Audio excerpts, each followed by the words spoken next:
부활절은 우리 예수 믿는 사람들에게는 새로운 시작의 날입니다. 지금까지 어떤 상태에 있었든지, 어떤 죄에 빠졌든지 부활절은 새 출발하는 날입니다.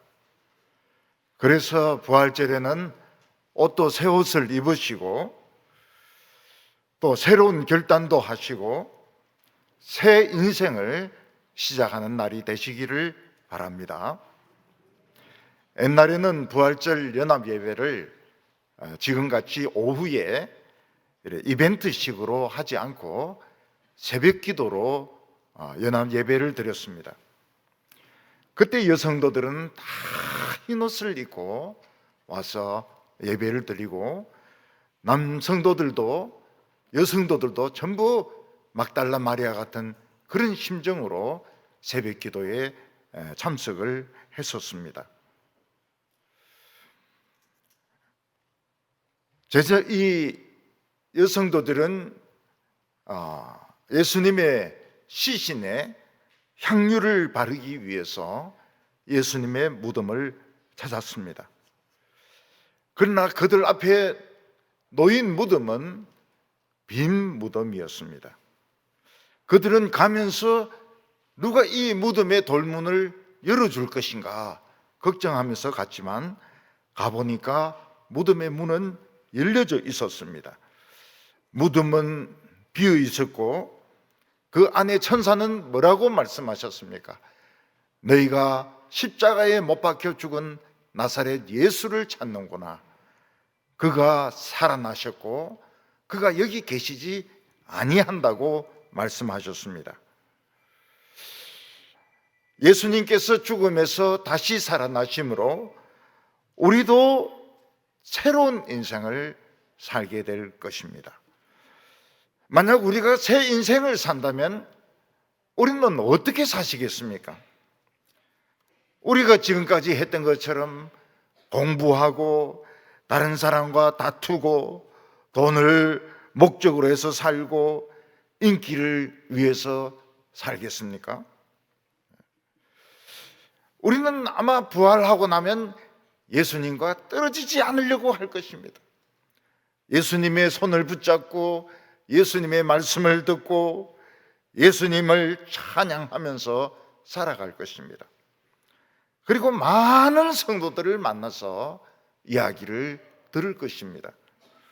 어떤 성도는 그렇게 말합니다.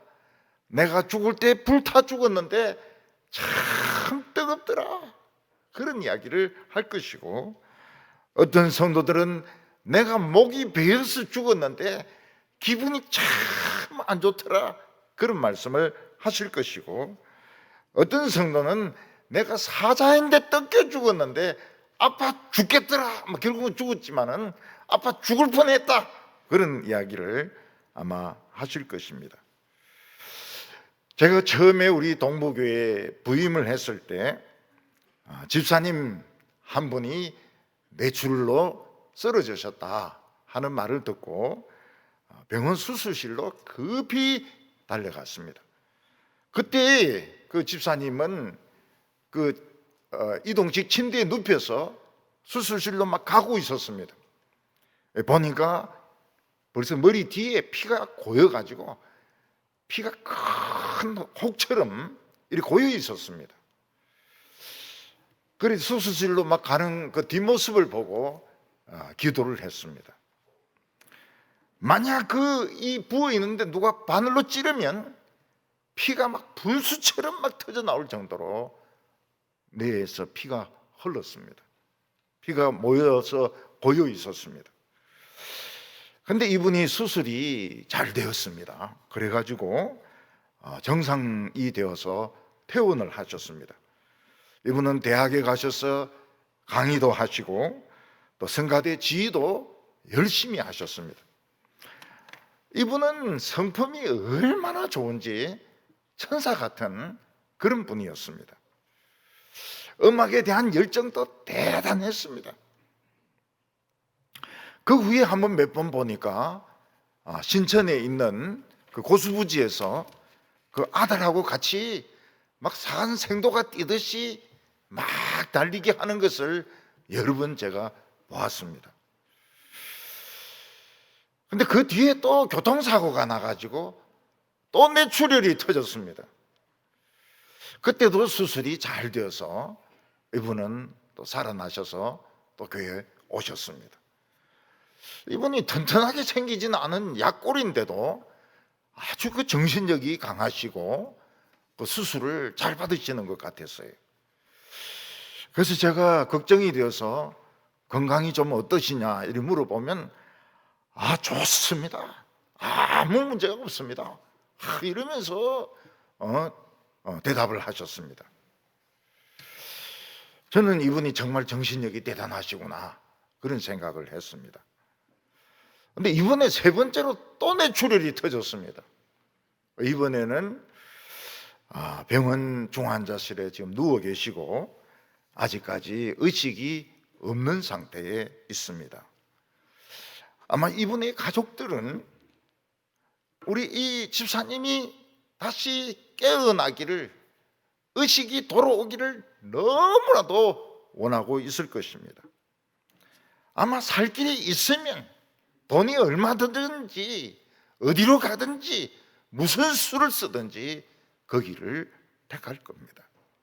아직까지는 중환자실에서 세 번째 뇌출혈은 지금 이기지 못하고 지금 의식 없이 누워 계십니다.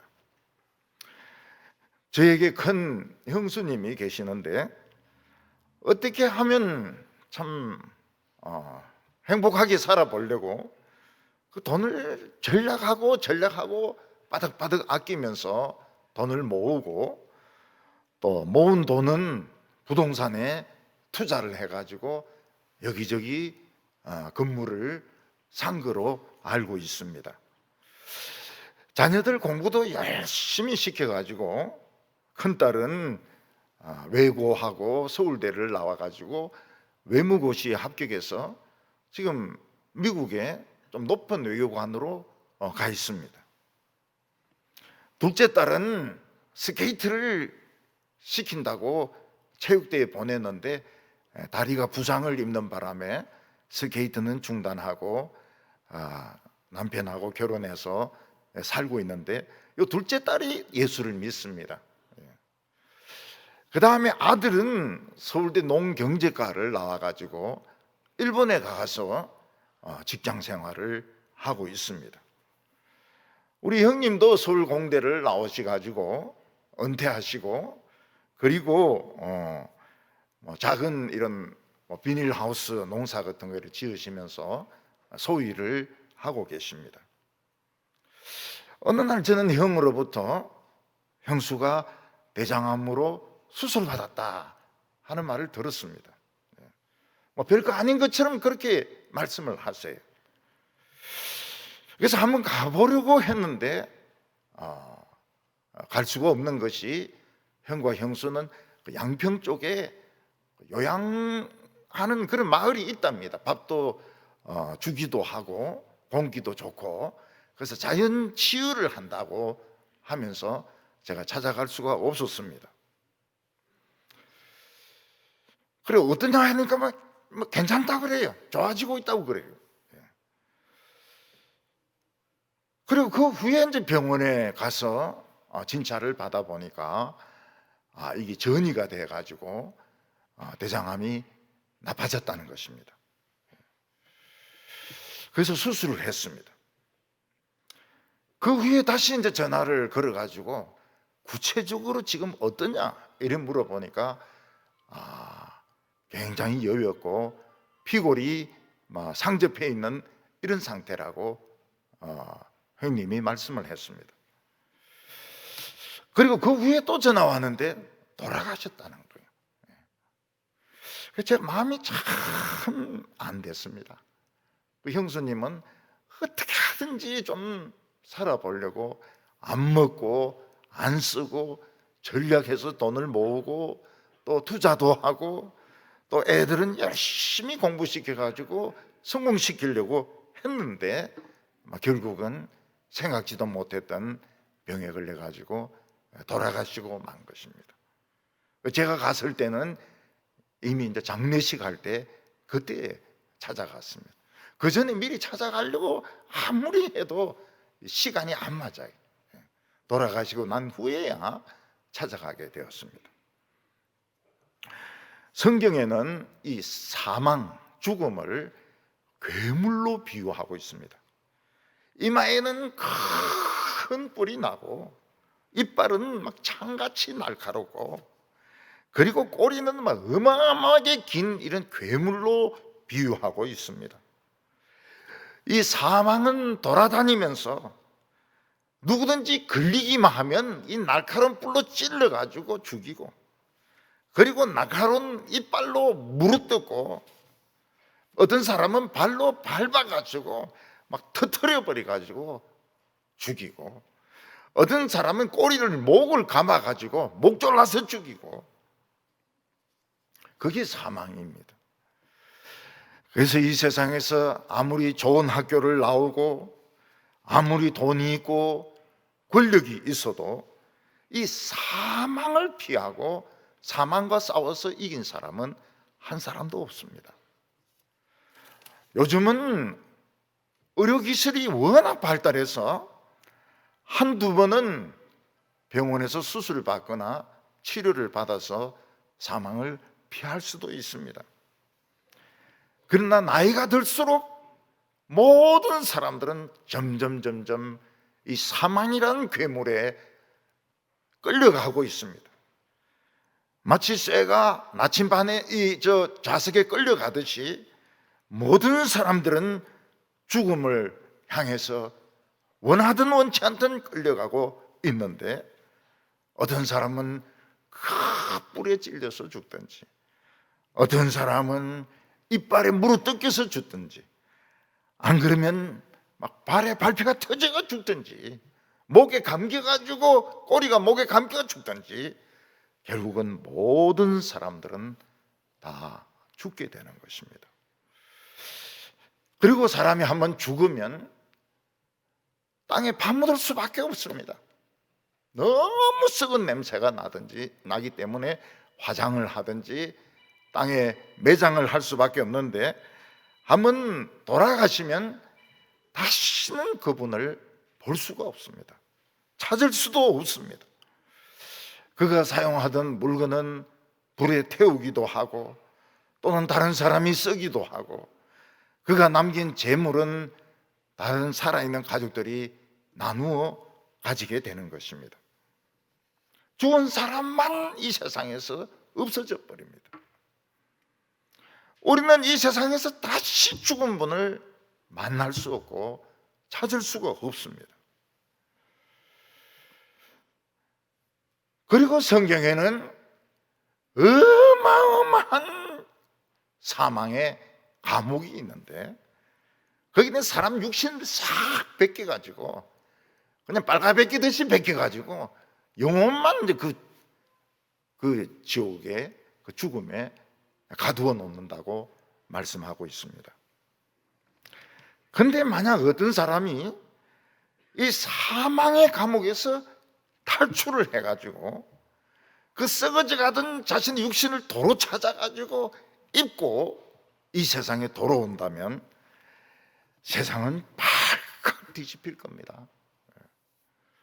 전 세계 텔레비전이나 신문이 와서 막 인터뷰를 하면서 도대체 어떻게 그 사망의 그 수용소를 탈출했냐고, 어떻게 그 육체를 도로 찾았냐고 막 사람들이 그 비결을 알려고 할 것입니다.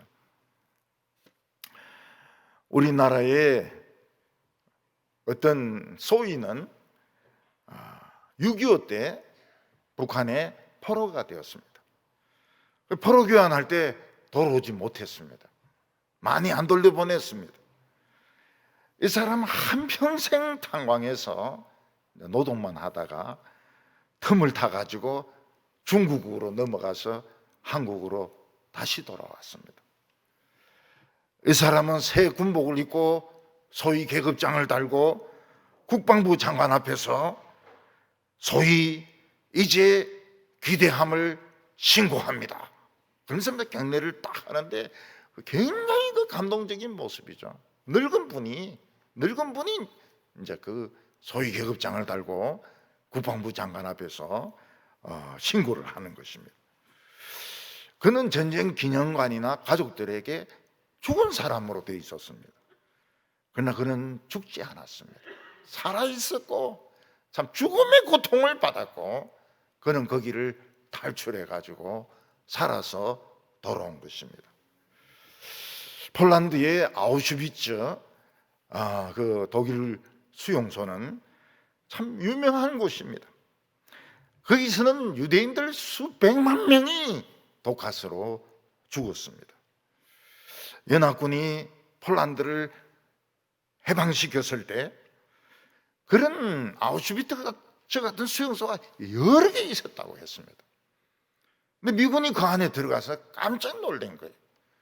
이 산 사람인지 죽은 사람인지 피골이 막 상접한 사람들이 그 안에 아직 살아있는데 죽은 사람들은 죽은 사람들로 쌓여져 있고 산 사람도 있고 산 사람도 막 산 것 같지가 않고 그런 수용소를 여러 군데를 발견을 했습니다. 연합군은 그 철조망을 부수고 수용소 문을 열어서 거기에 갇힌 분들 나오게 하고 치료를 했습니다. 그분들은 극히 최근까지 살다가 이젠 다 돌아가셨습니다. 몇 년 전에는 신들러 리스트에서 제일 나이 어리던 그 꼬마가 노인이 되어서 죽었고 얼마 전에는 신들러스의 그 여자 비스 유대인이 늙어서 죽었습니다. 우리나라가 일제 강점기에 식민지로 있을 때 서대문 형문소 안에는 수많은 그 애국 지도자들과 기독교 지도자들이 갇혀서 고문도 당하고 처형도 당하고 감옥 생활도 하고 있었습니다. 근데 일제가 원자폭탄 2개를 맞고 그냥 항복을 해버리니까 그 옥문이 열리면서 서대문 옥문이 열리면서 그 안에 있던 민족 지도자 그리고 기독교 지도자들이 다 나오면서 대한민국 만세, 대한민국 만세를 불렀던 것입니다. 우리 모든 인간들은 아무리 똑똑하고 아무리 잘생겨도 도살장에 갇혀있는 소와 돼지와 같습니다. 누구든지 재수 없으면 죽는 것입니다. 물론 먼저 온 순서대로 도살당하는 경우가 많지만은 꼭 그런 것은 아닙니다. 잘못 걸리면 늦게 온 것이 먼저 도살당할 수도 있습니다. 제 친구 하나는 신학교 교수인데 이 암이 걸렸습니다. 의사인데 물어봤습니다. 왜 암이 걸렸느냐 하니까 모르겠다 그래요. 이 친구는 테니스도 잘 치고 등산도 잘하고 먹는 것도 굉장히 세심하게 가려서 먹었습니다. 근데 암에 걸려서 고생을 많이 했습니다. 막 죽을 고비를 몇 번 넘기고 겨우 살았습니다. 그래서 제가 가서 그 신학교에서 그 부흥회가 있어가 가가지고 그 원장인데 그 교수 좀 내 방으로 좀 보내달라 이러니까 왔습니다. 그래서 뭐 이야기를 많이 했어요. 암 환자가 이야기를 더 많이 했습니다. 저는 주로 듣고. 그러면서 나중에 뭐라고 말하는가 하면 신학 교수가 이런 말을 하면 안 되겠지만은 암은 왜 걸리는지 모르고 그냥 재수 없으면 걸린다는 거예요. 재수 없으면 걸린다. 목사고 교수고 박사가 이런 소리 하면 안 되겠지만은 재수 없으면 걸린다는 거예요. 만약 어떤 분이 사망의 원인에 대해서 잘 연구해 가지고 그 사망의 문을 열고 사람들이 탈출해서 다시 그 육신을 입고 살 수 있는 방법을 알아낸다면 노벨상 같은 건 저리 갈 겁니다. 저리 가라는 겁니다. 그거는 그 사람 최고로 위대한 사람이 될 것입니다. 우리 인간의 최고의 일은 이 죽음의 문제를 해결하는 것입니다.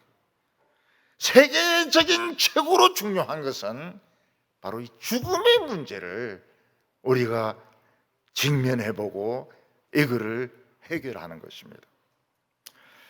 오늘 첫 번째는 이 사망에 대한 연구입니다.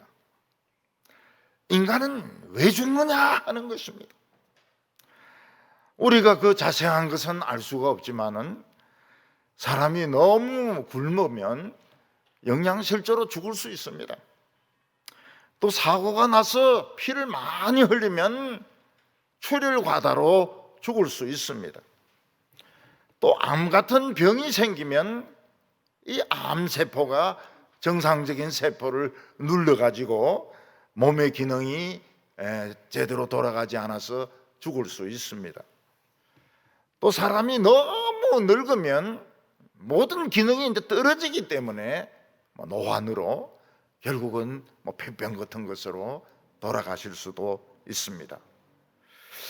그래서 사람들은 죽음에 대해서 많은 연구를 했습니다. 그러나 이 세상 어느 곳에서도 이 사망의 정확한 원인에 대해서 가르쳐 주는 데는 없었습니다. 그걸 찾아낸 사람이 없었습니다. 중국에는 화타 같은 아주 유명한 명의가 있었습니다.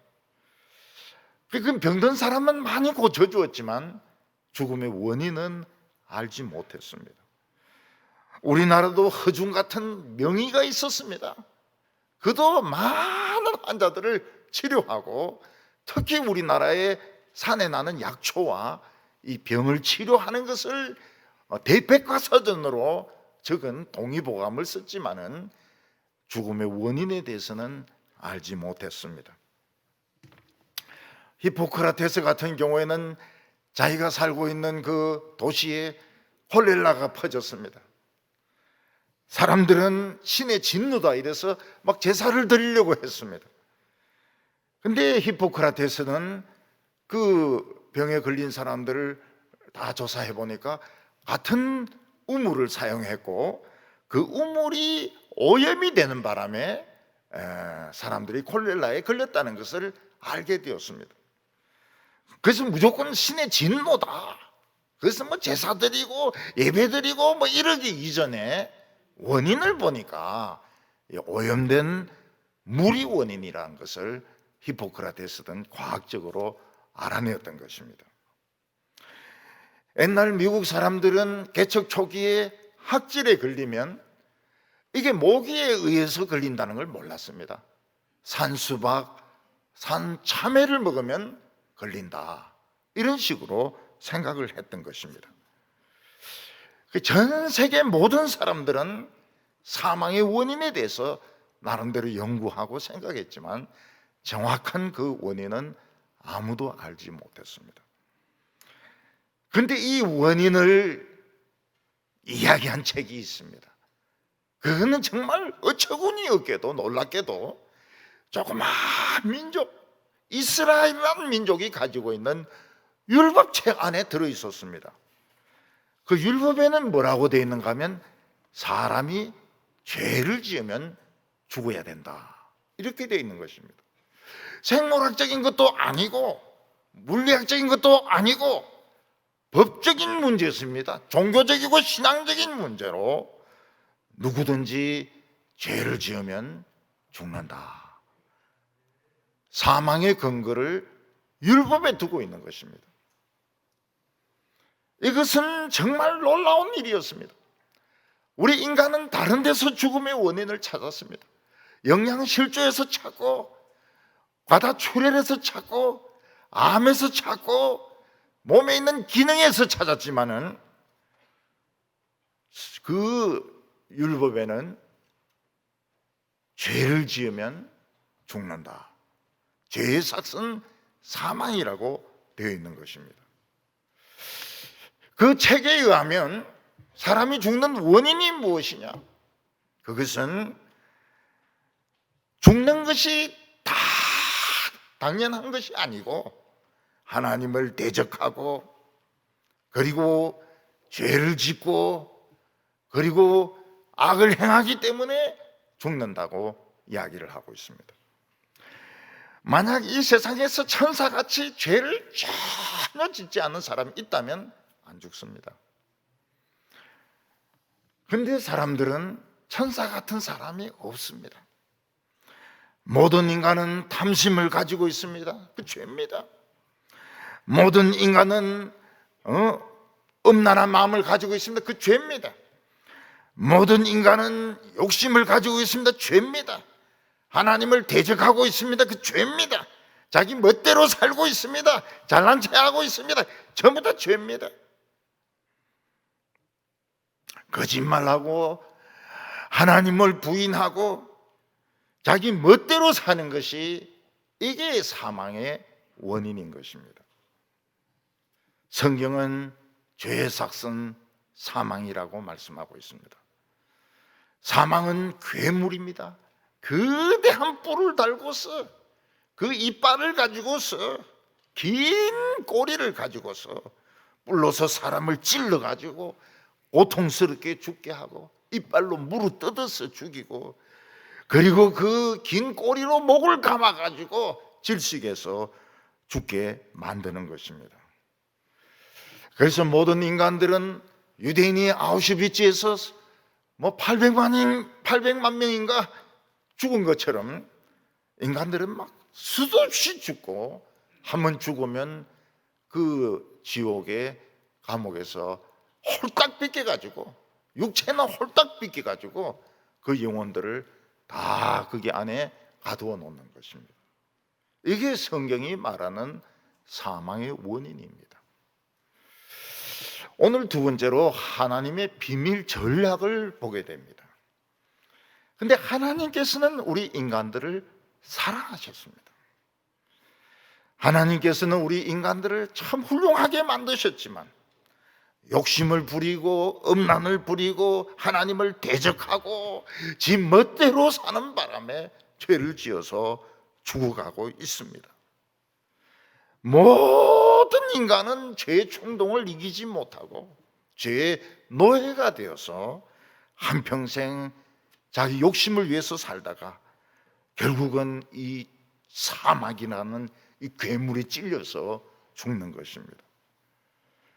우리 사람은 한 사람도 빼놓지 않고 전부 죄의 노예입니다. 이 사람이 사는 것을 보면 막 야생동물이 사는 것 같습니다. 화가 나면 막 소리 지릅니다. 물어뜯습니다. 입에서 독을 품습니다. 다른 사람에게 상처를 입힙니다. 자기 이익을 챙깁니다. 그게 죄인인 전구인 것입니다. 죄의 삭은 사망인 것, 그래서 죽는 것입니다. 이 세상에서 죽지 않는 방법은 천사같이 사는 방법인데 천사 같은 사람은 한 명도 없습니다. 그래서 하나님께서는 계획을 세우셨습니다. 인간의 죄는 삭은 사망이다. 그러면 죄가 없는 자의 삭은 무엇이냐? 죄의 삭은 사망이라면 죄가 없는 사람의 삭은 생명입니다. 천사들은 죄를 짓지 않습니다. 만약 죄가 하나도 없는 하나님의 아들이 죽으면 어떻게 되겠습니까? 하나님의 아들이 죽으면 이 사망의 세력이 깨어지게 됩니다. 하나님은 아들과 의논을 했습니다.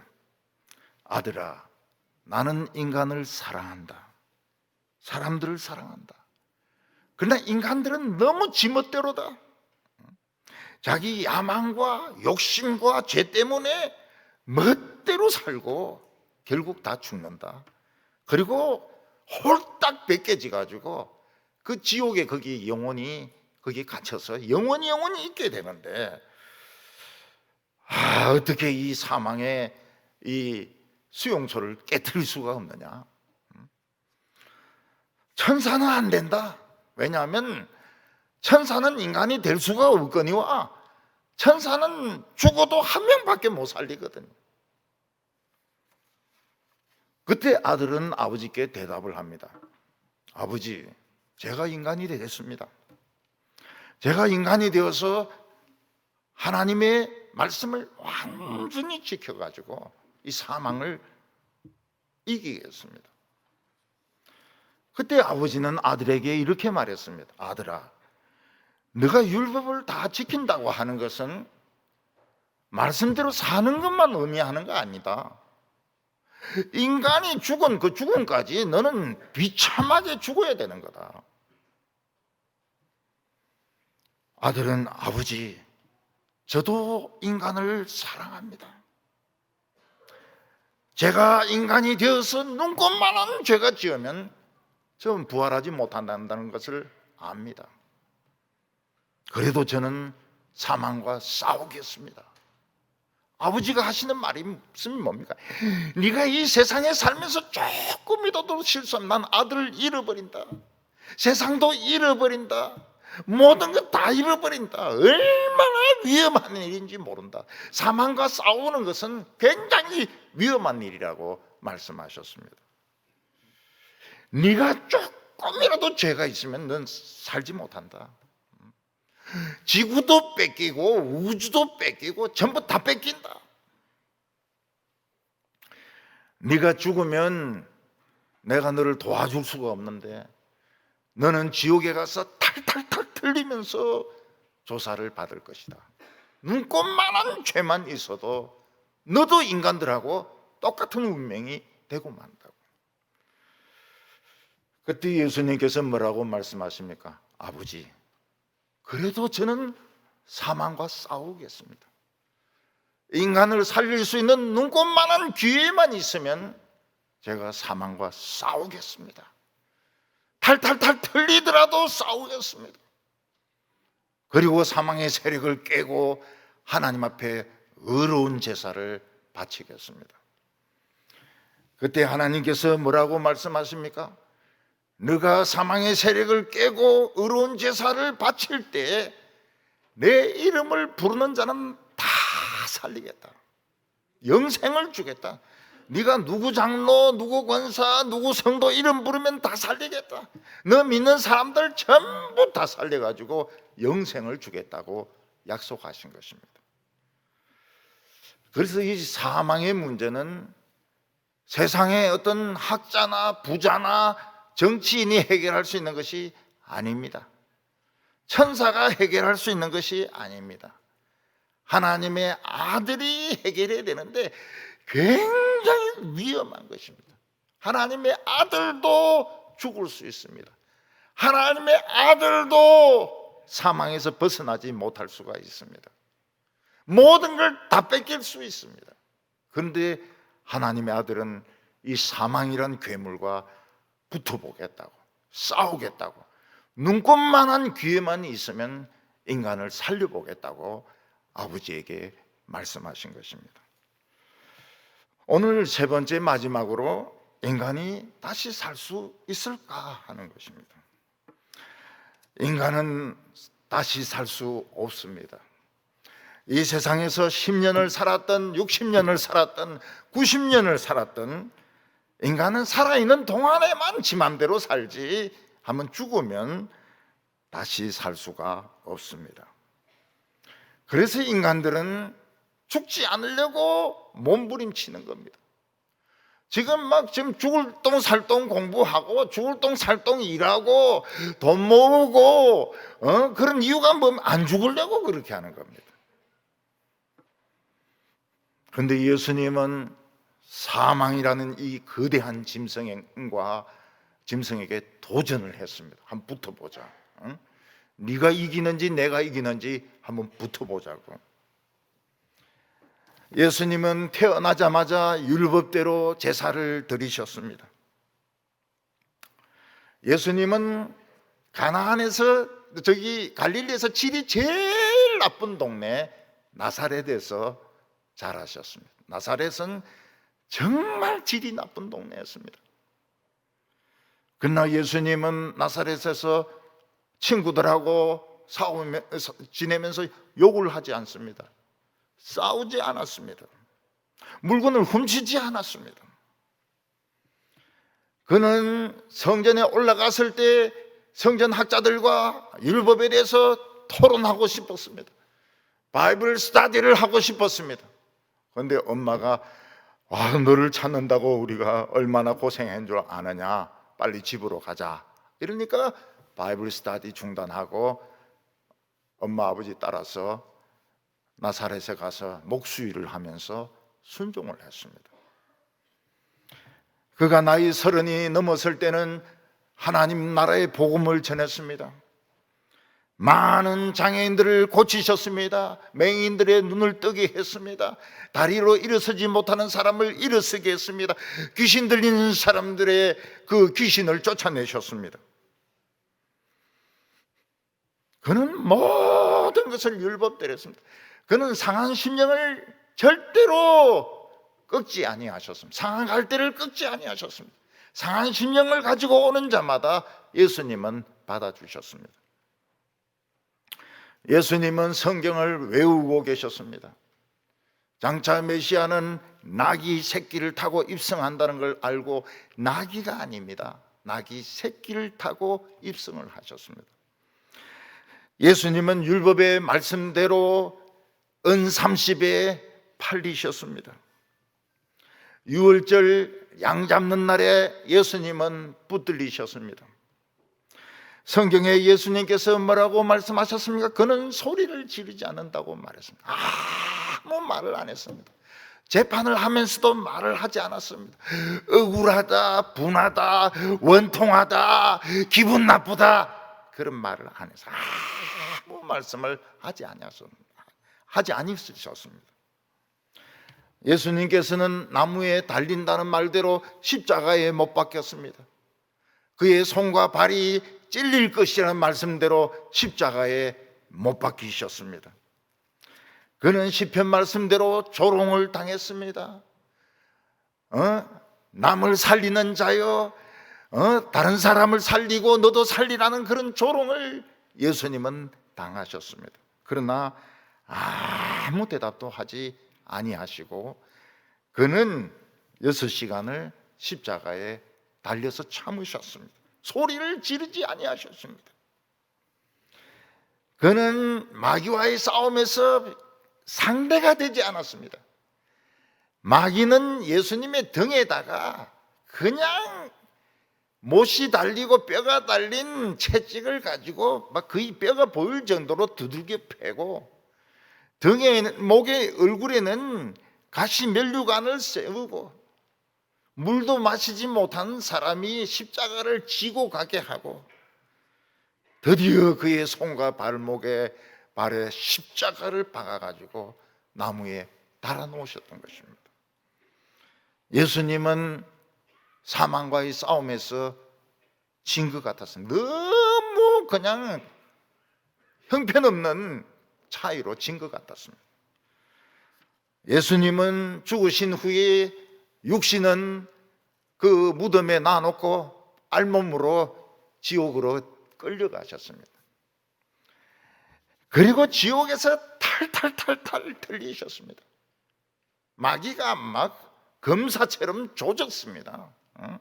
죄진 적이 있지, 거짓말한 적이 있지, 하나님을 대적한 적이 있지, 남을 속인 적이 있지, 엄란한 마음을 품었지, 막 3일 동안 조사를 했습니다. 그러나 예수님에게는 눈꽃만한 죄도 없었습니다. 무죄라는 것이 3일 동안 확정이 되었습니다. 예수님은 3일 뒤에 일어나면서 마귀 그 사망의 세력을 그냥 주먹으로 때려가지고 사망의 수용소를 부숴버렸습니다. 죄의 권세를 부숴버렸습니다. 철장으로 마귀의 머리를 때려가지고 머리 반을 부숴버렸습니다. 그래서 마귀는 머리 반이 희미합니다. 반은 살아있지만 반은 희미합니다. 그래서 마귀하고 싸워서 이기려면 이 희미한 쪽으로, 깨진 쪽으로 공격하면 꼼짝 못해요. 그리고 예수님은 하나님 앞에 가서 의로운 제사를 드리고 오케이 합격이다 하는 판정을 받으셨습니다.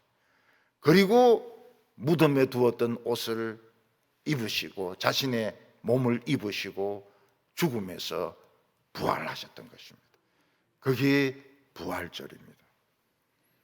안식일이 지나고 일요일 새벽에 여인들은 예수님의 몸에 향유를 바르기 위하여 무덤을 찾아가면서 걱정을 했습니다. 무덤 문이 돌문으로 엄청 크던데 누가 이 돌문을 열어줄 것인가? 향유를 가지고 가면서 걱정을 했습니다. 근데 가보니까 돌문은 이미 열려 있었고 무덤 안에는 천사들이 있었습니다. 그들이 여인들에게 무슨 말을 합니까? 너희가 십자가에 못 박혀 죽은 예수를 찾는구나. 그는 죽음에서 살아나셨느니라. 그의 누우셨던 곳을 보라. 그렇게 말씀하셨습니다. 예수님은 이 사망의 짐승을 싸워가지고 죽이고 그냥 삼켜버렸습니다. 사망이 삼켜지리라는 말이 이루어질 것이라고 말씀을 하셨습니다. 사망의 세력을 깨고 삼켜버렸습니다. 죄의 세력을 부수고 가루로 만들어버렸습니다. 사망의 불을 끄꺼버렸습니다. 마귀의 머리를 그냥 깨버렸습니다. 예수님이 육신을 입고 다시 살아난 것을 막달라 마리아는 보았습니다. 베드로도 보았습니다. 11 제자도 보았습니다. 갈릴리에서는 500명의 성도들이 보았습니다. 나중에는 다메섹으로 예수 믿는 사람을 잡으러 가던 이 바울까지 부활하신 예수님을 만났습니다. 예수님이 부활하심으로 우리에게는 사망이 없습니다. 사망이 깨어져 버리고 예수님이 뿔을 꺾어버리고 이빨을 부수어버리고 그냥 사망을 막 꿀꺽 삼켜버렸어요. 사망이 없어요. 성도들이 그럼 죽는 것은 무엇입니까? 옷을 갈아입는 것입니다. 우리가 바다에서 수영하려고 하면 이 옷으로는 수영을 못합니다. 수영복으로 갈아입어야 됩니다. 옷을 갈아입는 시간이 죽는 겁니다. 이 썩을 것이 썩지 아니함을 입고 이 죽을 것이 죽지 아니함을 입는 것이 사망인 것입니다. 우리 예수 믿는 사람들에게는 사망이 없습니다. 그냥 옷 갈아입는 시간밖에 없어요. 밖에는 장례식장 이렇게 되어 있지만 그 안에 보면 탈의실 이렇게 되어 있습니다. 그 안에서는 옷을 갈아입어요. 우리는 죽은 성도들이 너무 오랫동안 무덤 속에 있다 이렇게 생각합니다. 옛날에 죽었던 성도들, 2000년 전에 죽었던 성도들 아직까지도 못 살아나고 있다고. 이 세상에서는 2000년이지만 하나님 앞에 가면 이틀입니다. 이틀. 얼마 안 돼요. 눈 깜짝할 사이입니다. 천년이 하루입니다. 하루.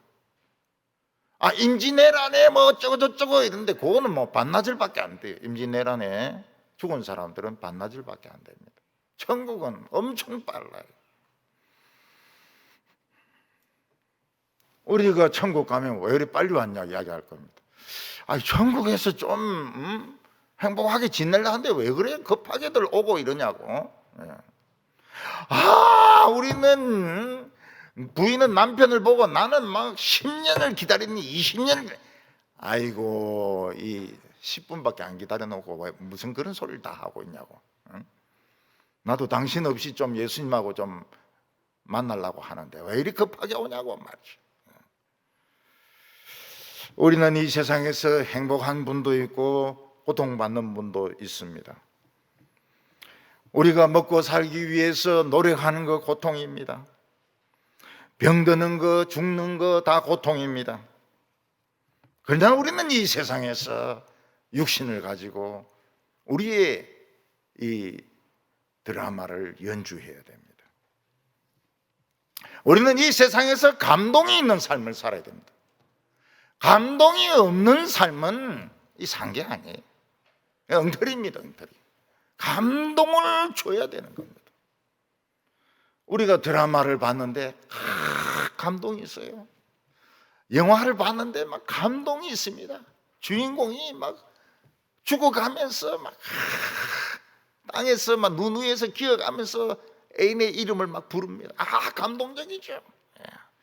우리는 그런 감동을 만들어내야 되는 겁니다. 교회 안에서도 뭐 교회가 무슨 뭐 사회 집단입니까?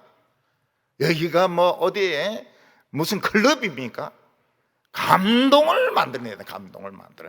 감동이 없는 건 그 신앙이 아니에요. 신앙이 아니고 그건 죽은 겁니다.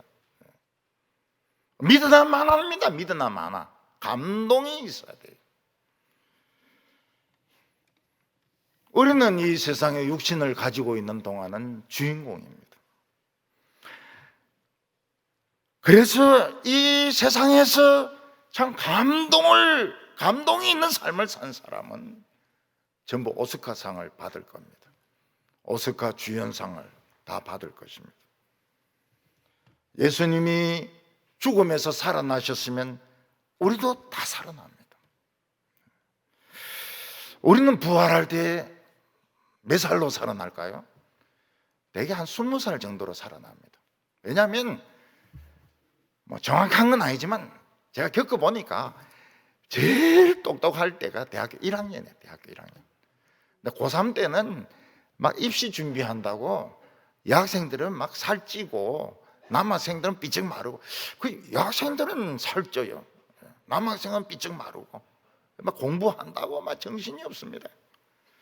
근데 대학교 1학년 되면 막 질문하는 것도 보면 막 예리하게 질문하고 막 똑똑해요. 교수들이 못 따라갑니다. 대학교 1학년이 제일 똑똑합니다. 2학년 되면 조금 더 티미해집니다.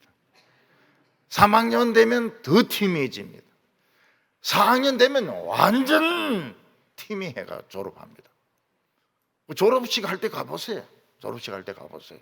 신입생하고 완전히 틀립니다.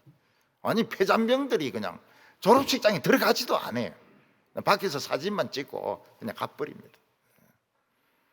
뭐 무슨 대학 졸업식장 가보세요. 졸업식장에는 뭐 석사학위나 박사학위 받는 사람만 거 앉아 있고 대학생들은 들어가지도 않아요. 밖에서 사진 찍고 차버립니다.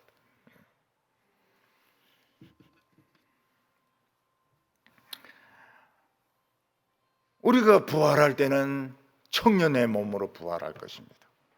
제일 예쁠 때 모습으로. 부활할 때는 장애가 없습니다. 맹인이 없습니다. 다리 장애인이 없습니다. 뭐 이 아토피성 이런 것도 없습니다. 병이 없어요. 부활할 때는. 시험 안 칩니다. 영어 시험 필요 없어요. 그 영어 안 씁니다. 천국에는 영어 안 써요. 수학 없어요. 수학 없으면 계산을 낼 게 없습니다. 그거는 우는 일이 없어요. 천국에서는 우는 일이 없습니다. 마음에 상처받을 일이 없어요. 상처 주는 것들은 다 그 지옥에 들어가 있습니다.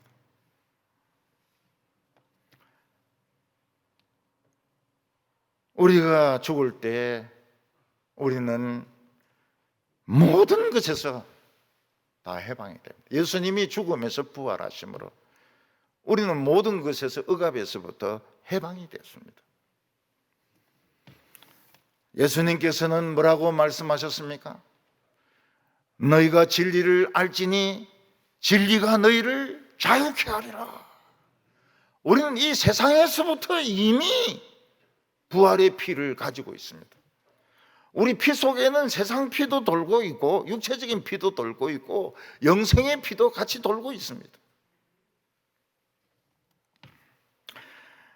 우리가 죽는 것은 높은 데서 뛰어내리는 것 같습니다. 사망의 언덕에서 자유의 바다로 뛰어내리는 것 같습니다. 번지 점프하는 것 같습니다. 다이빙 하는 것 같습니다. 번지 점프하는데 보니까 남자들이 많은가 여자들이 많은가 보니까 압도적으로 여자들입니다. 남자들은 무서워가 못 올라가는데 여자들이 그 번지 점프하는데 올라가 뛰내리가 긴 머리 지렁지렁하면서 왔다 갔다 합니다. 남자들은 안 올라가요. 제가 대학교 다닐 때 국제적인 규격의 그 수영장은 태릉 수영장밖에 없었습니다. 태릉 선수촌 수영장밖에 없었습니다. 그 친구들하고 같이 그 태릉 수영장에 가가지고 제가 다이빙 하려고 10m 위에 올라갔습니다. 10m 좀 무리인 것 같아요. 도로 내려왔습니다. 내려와 5m에서 뛰어내렸습니다. 이게 다이빙이 아니었어요. 배치기였습니다. 그 물에 뛰어내리는데 5m에서 뛰어내 배가 얼마나 아픈지 물 밑에 앉아가 못 올라왔어요. 그 나중에 이제 올라오니까 그 관리인이 막 뛰어오면서 자기는 폼을 보고 내가 선수인 줄 알았다는 거예요. 그리고 그렇게 뛰어내리면 장파일이 일어나가 죽는다 이러면서 절대로 그렇게 뛰어내리지 말라는 거예요. 우리가 이 세상에서 죽는 것은 다이빙하는 것 같습니다. 배치기가 아닙니다. 번지 점프와 같습니다. 막 뛰내리고는 막 헤엄쳐가는 것입니다. 주님을 향하여, 하나님을 향하여, 빛을 향하여 막 수영을 해가지고 막 가는 것입니다. 그런데 끝까지 예수 믿지 않고 예수를 믿는다 하면서도 자기 고집과 욕심으로 사는 사람들은 어떻게 됩니까? 살아나긴 살아났는데 부활이 아닙니다. 이 사람은 죽을 때 모습으로 살아납니다. 죽을 때 치매면 살아날 때도 치매입니다. 죽을 때 중풍이면 살아날 때도 중풍입니다. 그리고 막 몸은 이미 미라가 돼가지고 몸에서는 막 구들기가 막 나고 썩은 냄새가 나는데 불에 태워도 냄새가 안 없어져요. 그래서 막 유황불로 태웁니다. 유황불로 태워요. 얼굴을 막 주름으로 쪼글쪼글하고 성질은 막 악하게 돼가지고 지옥으로 끌려가서 불못에 들어가는데 고개 들면 막 천사가 막 머리를 발로 막 쳐박아 넣어가지고 고개 들지 말라고, 불못에서 영원히 뜨겁게 지내라고 말을 하게 되는 것입니다. 그 불못 속에서 막 일을 갑니다. 서로 미워합니다. 욕을 합니다. 저주를 하면서 영원히 있게 되는 겁니다. 천국 못 가요. 그 몸을 가지고 어디 천국에 새 옷을 입은 우리들에게 이 미라들 죽은 것들이 어떻게 그거 오겠습니까? 못 옵니다. 부활절에 우리는 새 출발하시기 바랍니다. 오늘 원래는 새 옷을 입어야 되는데 그런 설교를 못 들었기 때문에 다음 주에 새 옷 입고 오세요. 새 옷 입고 오세요. 목사님, 저는 매주 새 옷 입는데 더 예쁜 새 옷 입고 오세요. 그리고 번치점프 하십시다. 우리는 여기서 막 뛰어내립시다. 여기 막 시시한 것 진짜 시시합니다. 우리 대한민국이 얼마나 적은 나라입니까? 이 안에서 막 찢고 뽑고 싸우고, 그 중에서 대구는 또 세 번째 도시 아닙니까? 그래서 찢고 뽑고 뭘 먹겠다고 말이에요. 볶음밥 먹겠다고 그런 모양인데, 아이고 참, 한국도 좁은데 대구에서 찢고 뽑고, 그것도 교회 안에서 찢고 뽑고, 그런 인간들이 어떻게 천국에 가가지고 그 헤엄을 치겠습니까? 말도 안 되는 소리죠. 진짜 속 좁은 인간들이죠. 우리는 사망의 절벽에서 다이빙을 하고, 우리는 죽음의 절벽에서 번지점프를 해가지고 저 은혜의 바다 가운데서 헤엄을 쳐서 하나님께 나아가는 우리 성도들 되시고 새 옷 입으시기 바랍니다. 부활절 지나고 나서는 헌 옷 집어치우고 새 옷 입으시고, 더 중요한 것은 새 마음을 가지시고, 그 못된 근성 그 좀 버리세요. 예수를 십몇 년 먹으면서도 이 좁은 대한민국, 이 좁은 대구에서, 삼덕동에서, 아이고 그 좁은 쏘가지들 좀 다 버리시고 점프하세요. 점프해가지고 하나님을 향하여 헤엄쳐가는 멋진 연기를 하는 성도들 다 되시기를 바랍니다. 기도드리겠습니다. 거룩하신 하나님 아버지, 우리에게 새로운 인생의 꿈을 주심을 감사합니다. 우리는 이 세상에 살면서 안 죽으려고 몸부림치지만은 안 죽을 수는 없습니다. 우리가 감동이 있는 삶을 살게 하여 주시옵소서. 멋진 삶을 살게 하여 주시옵소서. 이 고민과 미움과 시기의 절벽에서 다 뛰어내려 가지고 하나님의 은혜의 바다에서 헤엄치는 저희들 되게 하여 주시옵소서. 예수님의 이름으로 기도하옵나이다. 아멘.